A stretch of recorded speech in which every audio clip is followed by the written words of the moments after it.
1929இல் ஜெர்மனியில் பிறந்த on prank 2ஆம் உலகப் போரின் போது யூதர்களை நாசிகள் துன்புறுத்தத் தொடங்கினர். 1942இல் அவரது குடும்பம் ஆம்ஸ்டர்டாமில் உள்ள ஒரு ரகசிய அறையில் மறைந்து வாழ்ந்தார்கள்.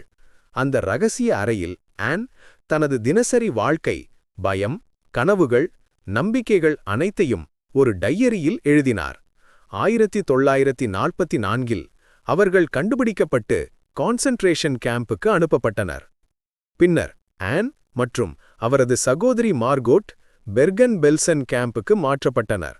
உணவு பற்றாக்குறை, நோய்கள் மற்றும் கடுமையான சூழ்நிலை காரணமாக ஆயிரக்கணக்கானோர் உயிரிழந்தனர்.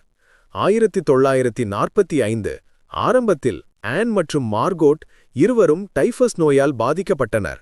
மார்கோட் முதலில் இறந்தார். சில நாட்களில் ஆனும் 15 வயதிலேயே உயிரிழந்தார்.